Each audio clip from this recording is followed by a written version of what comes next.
Bismillahirrahmanirrahim. Assalamualaikum warahmatullahi wabarakatuh. Selamat siang, salam sejahtera buat kita semua. Pak Wamen, terima kasih Pak Wamen sama Pak Dirjen.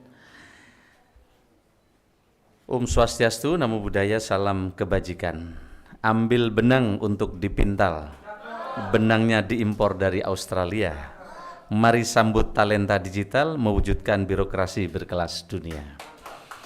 Teman-teman sekalian kami hormati, terima kasih Pak Menkominfo ini yang telah memfasilitasi tempat kami. Di sebelah kanan saya adalah PLT Kepala BKN, Pak Yomo, Bu Sesmen, kemudian PLT Deputi SDMA. Rekan-rekan sekalian, kami ingin menyampaikan progres rekrutmen ASN yang sebelumnya telah diumumkan bersama Bapak Presiden di Istana sebesar 2,3 juta sebelum pemilu yang lalu. Dan ini adalah rekrutmen terbesar sepanjang 10 tahun terakhir. Nah, kami ingin sampaikan progres dan ini ditunggu oleh banyak masyarakat termasuk fresh graduate karena di dalam kebijakan tahun ini selain menyelesaikan non-ASN yang tersisa 1,8 juta termasuk di dalamnya ex-THK 2 yang nanti akan dituntaskan, ini juga ada fresh graduate kurang lebih 600.000 orang. Tetapi kenapa ini tidak segera diumumkan? Karena tahun ini berbeda dengan tahun sebelumnya. Sebelumnya formasi detail langsung dari Kemenpan. Sekarang kami serahkan ke kementerian lembaga masing-masing termasuk pemerintah daerah. Karena pemerintah daerah yang tahu prioritas dan kementerian masing-masing. Ternyata justru ketika kita berikan ini bukan mudah dan ini membutuhkan koordinasi yang terus kita kerjakan. Yang semula deadline terakhir tanggal 5, kita perpanjang ke tanggal 20, kemudian kita perpanjang lagi ke tanggal 30, sebagian kementerian lembaga sudah selesai mengirim informasi, sebagian belum. Saya ingin sampaikan teman-teman sekalian, Bapak Presiden memberikan arahan agar birokrasi kita ini bukan tumpukan kertas. Presiden berharap birokrasi ini berdampak, maka kesibukan-kesibukan birokrasi yang menyebabkan tumpukan kertas, proses bisnis panjang ini harus kita pangkas. Yang kedua, Bapak Presiden memberikan arahan agar birokrasi ke depan lincah dan cepat.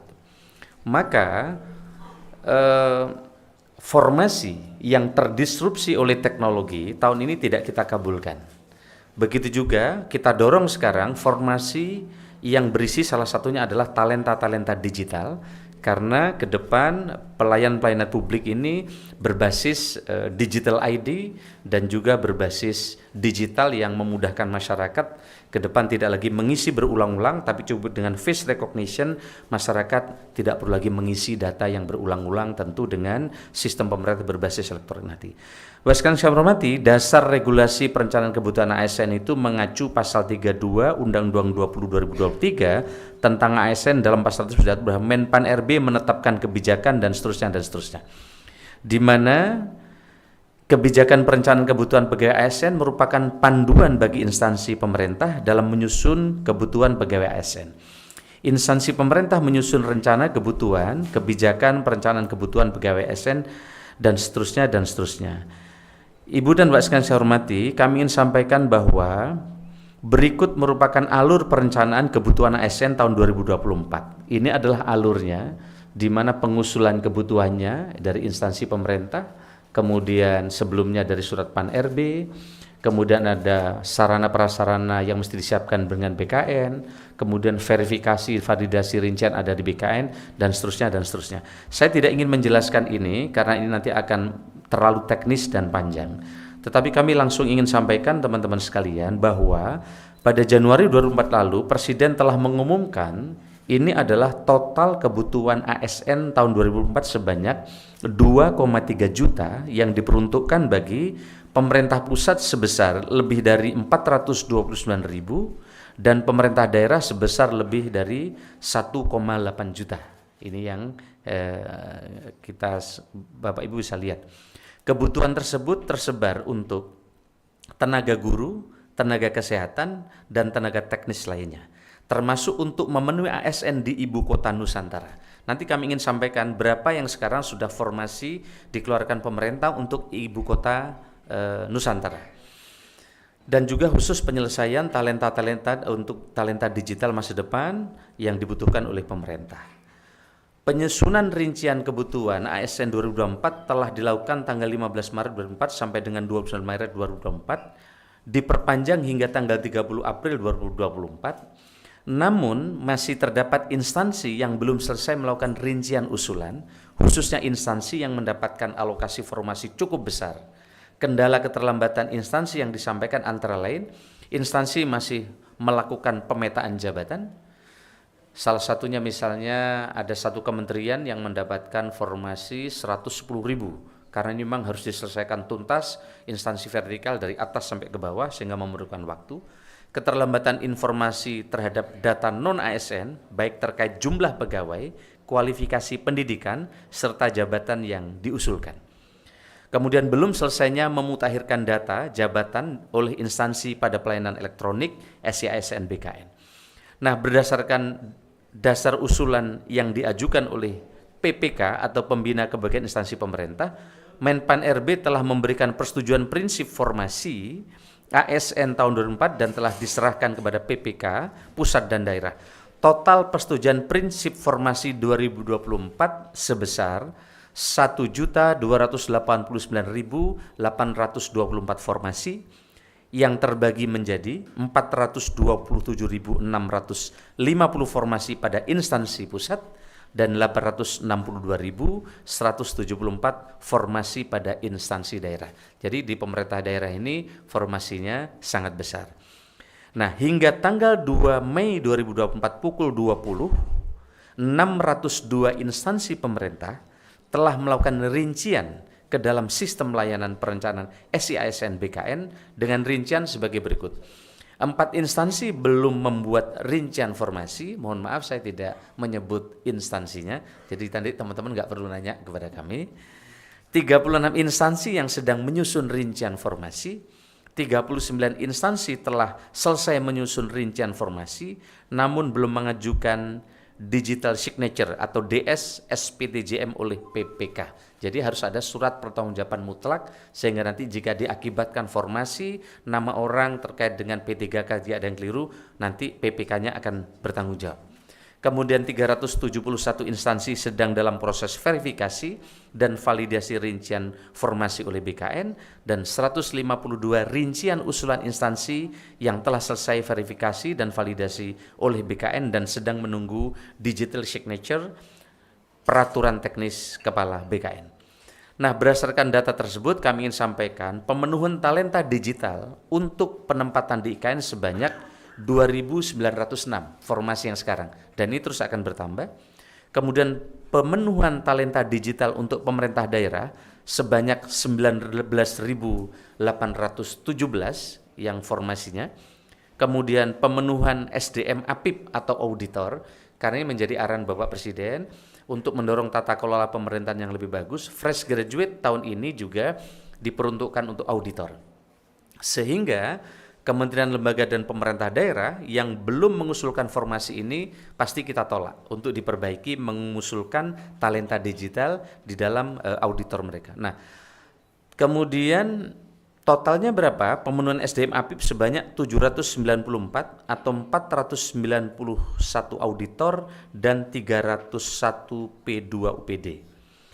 Di sisi lain pemenuhan SDM untuk penempatan di IKN sebanyak 71.643 formasinya sampai sekarang ya, yang terdiri dari 14.114 CPNS dan 57.529 P3K.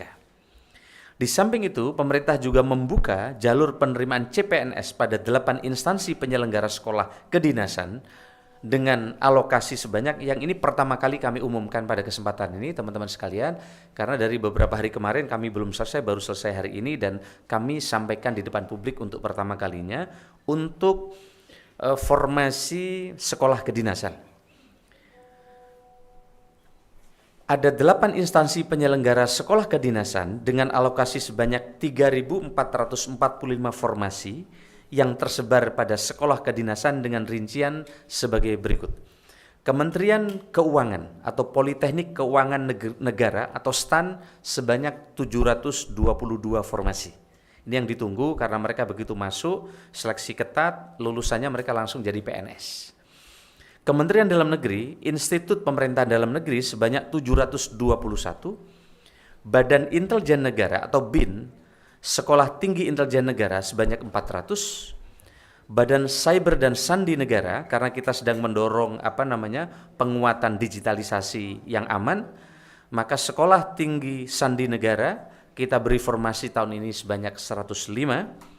Badan Pusat Statistik atau BPS yaitu Politeknik Statistik atau STIS sebanyak 355. Kementerian Hukum dan Hak Asasi Manusia atau Politeknik Ilmu Pemasyarakatan dan Politeknik Imigrasi sebanyak 400.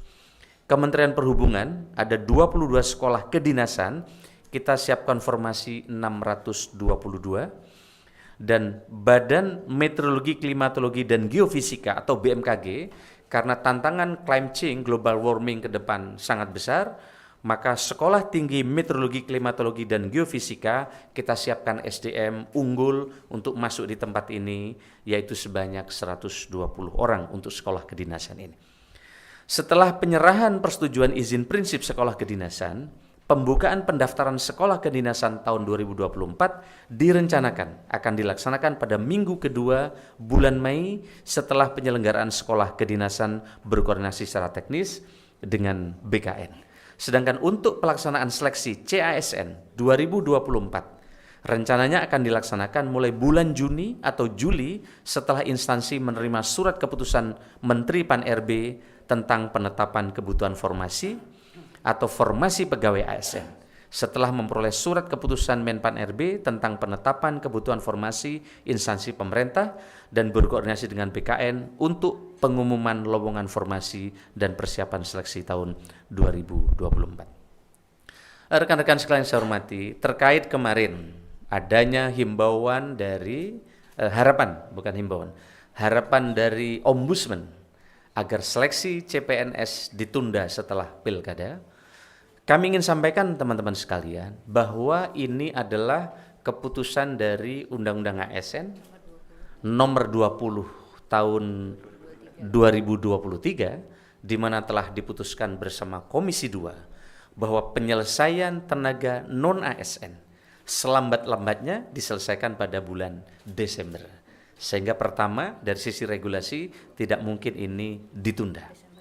Desember 2024, Jadi selambat-lambatnya menurut undang-undang harus diberesin di Desember 2024.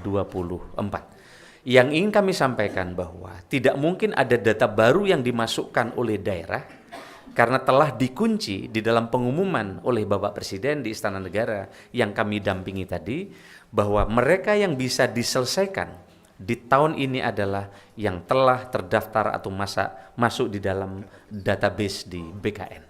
Sehingga dengan demikian kekhawatiran adanya data baru yang tumpang tindih dimasukkan karena proses politik di daerah, hemat kami ini menjadi catatan, tapi menurut kami tidak, karena mereka harus tercantum data database BKN. Yang kedua, kami ingin sampaikan sebagai informasi rekan-rekan media, rekrutmen ASN kita saat ini sangat menjunjung tinggi nilai transparansi dan akuntabilitas. Contohnya ini, Ini adalah live score hasil tes di kantor BKN.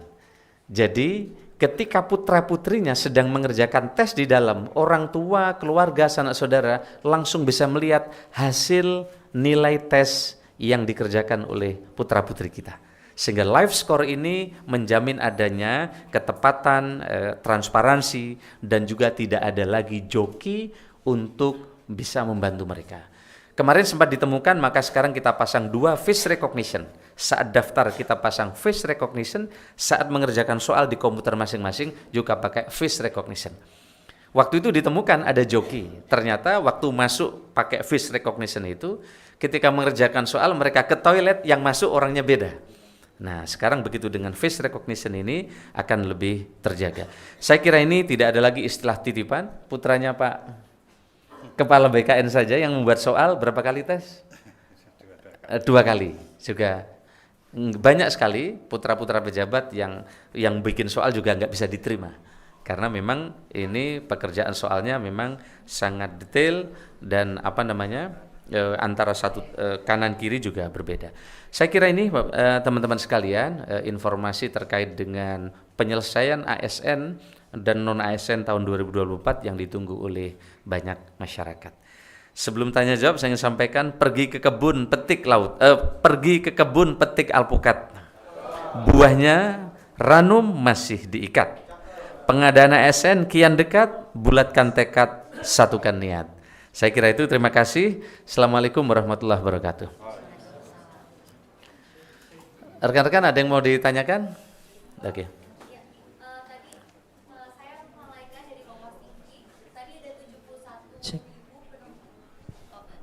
Saya Malaika dari Kompas TV, Pak. Tadi ada 71.000 penempatan SDM di IKN. Itu untuk pos mana saja ya, Pak? Ada rinciannya kah? Dan masih soal IKN, kemarin Bapak menyinggung soal tunjangan khusus untuk pionir ASN di IKN dan akan dirapatin dulu sama Presiden. Udah ada update-annya kah, Pak? Lalu untuk mekanisme sewa atau beli rusun di IKN bagaimana dan berapa biayanya? Terima kasih. Ya, baik, terima kasih. Saya biasanya dikasih kertas sama Judan. Nah, pertama terkait formasi itu, jadi ini formasi untuk instansi pusat yang akan pindah ke IKN.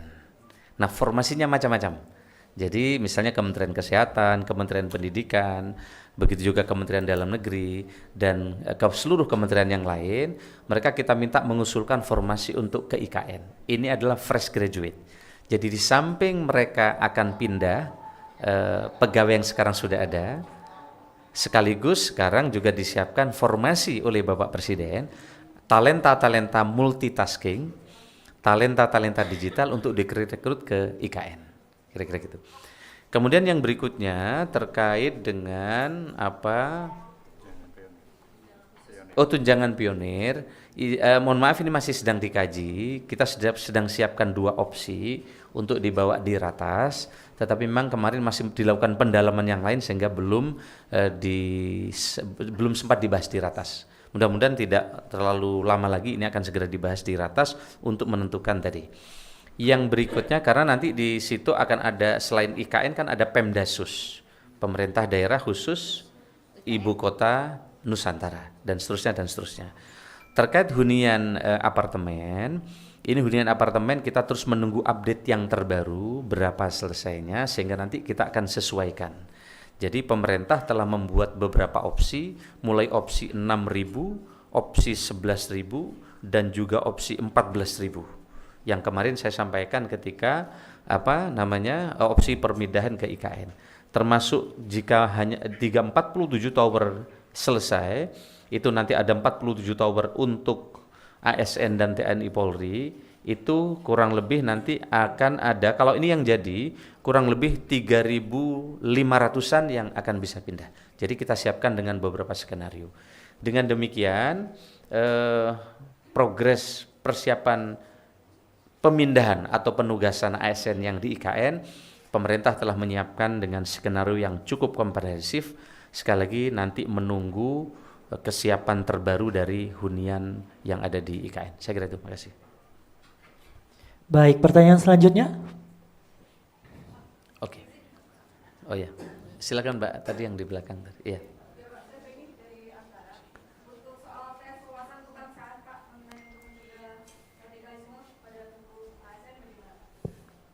Baik, terima kasih. Saya kira menarik pertanyaannya. Jika sebelumnya itu soal kita hanya 100 ya, soal kita hanya 100. Kemudian banyak sekali usulan supaya untuk mendeteksi adanya calon ASN ini terpapar radikalisme dan lain-lain, maka tahun kemarin dan tahun ini jumlah soal kita 110. Nah, 10 soal itu telah dirumuskan oleh berbagai pakar untuk mendeteksi terkait dengan soal radikalisme. Tapi yang menarik adalah mandat dari Mensesnek kemarin, dari Istana, mana soal ini tidak hanya mampu menseleksi ASN yang pintar saja, tapi bagaimana dia segera adaptif, kemudian mereka juga punya motivasi belajar tinggi, sehingga mereka ke depan bisa lebih tangguh, tetapi juga mereka talenta digitalnya memang kuat di situ. Dan patriotis, kira-kira itu. Saya kira itu. Pertanyaan selanjutnya. Ini ada Mbak tadi. Ya. Izin Pak, mau mendalami tadi yang soal tunjangan khusus kan ada 2 opsi yang akan diserahkan ke Presiden. Boleh dijelasin lagi nggak opsinya tuh apa dan kira-kira pertimbangan untuk memilih setiap opsinya itu seperti apa? Sama yang soal hunian di IKN, itu udah ada range-nya belum Pak? Tapi kira-kira harganya sekian, untuk eselon berapa, kategorinya juga seperti apa Pak? Terima kasih. Baik, makasih. Kalau saya sampaikan di sini nggak perlu ratas dong. Nah, Kan jadi nanti kita sudah secara- siapkan 4 opsi. Nanti kami sampaikan di ratas. Hasilnya aja nanti saya sampaikan kepada. Jadi ada 4 opsi yang kita siapin. Kemarin kita sudah diskusi. Nanti mohon maaf saya sampaikan setelah di ratas nanti saya sampaikan. Nah, terkait dengan apartemen itu tidak bayar. Ya, apartemen ini disiapkan oleh pemerintah. Yang pindah di tahap awal ini menurut saya banyak sekali dapat kelebihan. Pertama, apartemennya luasnya 98 meter persegi, view-nya bagus, titiknya strategis. Jadi yang pindah pertama dia akan mendapatkan fasilitas apartemennya bagus, luas dan lokasinya strategis. Jadi view-nya itu 180 derajat lihat alam. Jadi ASN insya Allah lebih fresh di sana. Apalagi nanti di sana tidak ada lagi mobil yang bukan mobil listrik. Mbaknya punya mobil Mercy pun kalau nggak listrik nggak boleh masuk.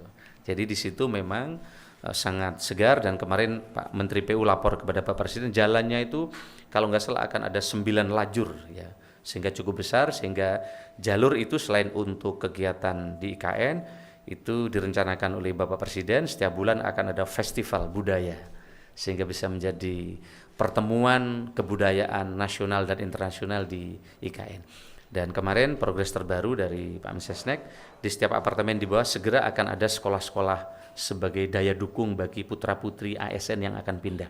Mulai TK, SD, SMP, SMA yang unggulan yang sedang segera dipersiapkan oleh pemerintah. Saya kira itu. Pak, Ilham Pak dari Jawa Pos, mendalami terkait permintaan dari Ombudsman. Tadi Bapak sempat menyebut ada recognition dan sebagainya. Kita tahu bahwa Ombudsman menyebut bahwa tidak ingin membuat proses CASN ini kemudian menjadi alat politik. Nah, apakah sudah ada caranya mengingat memang biasanya kemudian saat kampanye dijadikan janji politik. Bisa nggak sih seorang calon kepala daerah kemudian menjanjikan itu dan sistem bisa mencegah itu nggak? Seperti itu Pak, makasih. Ya, saya kira Presiden kan sudah mengumumkan di Januari kemarin bahwa akan ada formasi 2,3 juta, udah jelas. Dan akan ada penyelesaian tenaga non ASN itu 1,7 juta, 1,7 juta. Dan kita juga sudah umumkan bahwa data non ASN yang bisa diselesaikan adalah harus sudah masuk di database BKN. Yang tidak ada di database BKN tidak bisa diselesaikan. Jadi dikunci di situ. Mungkin teman-teman di Ombudsman mungkin sebagian belum mendapatkan informasi ini. Yang kedua adalah seluruh data yang masuk di BKN harus surat pertanggungjawaban mutlak kepala daerah. Memang dulu mungkin ya di daerah-daerah untuk pengangkatan tenaga non ASN ini kadang mereka dijanjikan, tapi sekarang kan udah nggak boleh lagi. Sekarang tidak boleh lagi ada pengangkatan tenaga non ASN. Ya, jika ada pengangkatan tenaga non ASN itu menyalahi undang-undang, menyalahi aturan. Sehingga para kepala daerah yang berjanji akan kampanye, mereka tidak bisa lagi ngangkat kecuali nanti mereka yang meninggal, yang mengundurkan diri itu bisa diisi, itu pun nanti prosesnya akan sangat ketat. Untuk seleksi CPNS tidak mungkin, tidak ada celah menurut saya. Karena semua masyarakat sekarang bisa mendaftar dan masyarakat bisa mengontrol siapa yang diterima dan mereka juga langsung bisa tahu hasilnya, hasil tes seleksi. KPK saja tes di tempat kami, begitu juga Akmil, kemudian Kemlu, para diplomat sekarang sangat ketat karena tesnya juga ikut di tempat kami, begitu juga Kejaksaan Agung, Mahkamah Agung. Yang tahun ini Kejaksaan Agung kita beri formasi cukup besar, yaitu 40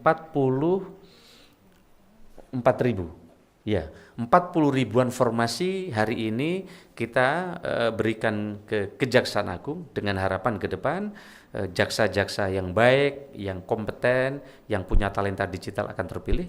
Begitu juga di Mahkamah Agung ya. Di Mahkamah Agung total berapa sekarang? Hakim berapa ya? Hakim mencapai 20.000. Oke. Tahun ini kami ingin umumkan juga teman-teman sekalian, ada formasi untuk hakim.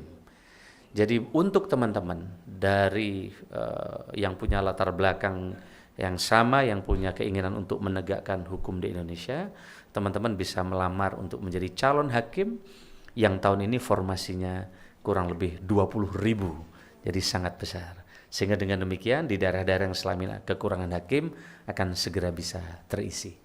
Ini kami merespon setelah Ketua Mahkamah Agung menghadap Bapak Presiden, kemudian beliau berkoordinasi dengan kami tentang kurangnya hakim di berbagai tempat di seluruh Indonesia dan kurangnya jaksa di berbagai daerah di Indonesia, maka tahun ini kita ingin selesaikan dengan formasi yang telah disetujui oleh Bapak Presiden. Satu lagi mungkin Bapak. Ada lagi yang ingin bertanya? Awak-awak media? Cukup mungkin ya. Cukup? Baik teman-teman sekalian, kenapa? Ada yang urgent enggak tuh? Oke, saya kira ini terima kasih banyak. Mudah-mudahan informasi ini bisa diterima oleh teman-teman di seluruh Indonesia yang memerlukan informasi ini. Segera apply sesuai dengan dan siapkan berbagai persyaratan. Nanti buka di akunnya SCISN yang ada di BKN, SCISN yang ada di BKN, dan nanti kami juga akan terus pantau berbagai perkembangan. Pesan kami, jangan percaya kepada siapapun yang menjanjikan akan bisa membantu mengantar diterima menjadi PNS. Ya, sekali lagi pesan kami, jangan percaya kepada siapapun. Putra kepala BKN aja nggak diterima. Padahal beliau yang nyiapkan tim, yang nyiapkan soal. Dan banyak sekali putra-putri para pejabat Indonesia tidak diterima. Kenapa? Karena sistemnya sudah digital, sudah pakai CAT. Ini banyak setelah diterima merasa saya mengurus, akhirnya mereka kemudian tertipu oleh janji-janji itu. Kami kira itu, terima kasih, selamat siang. Santi Namo Buddhaya, Assalamualaikum warahmatullahi wabarakatuh.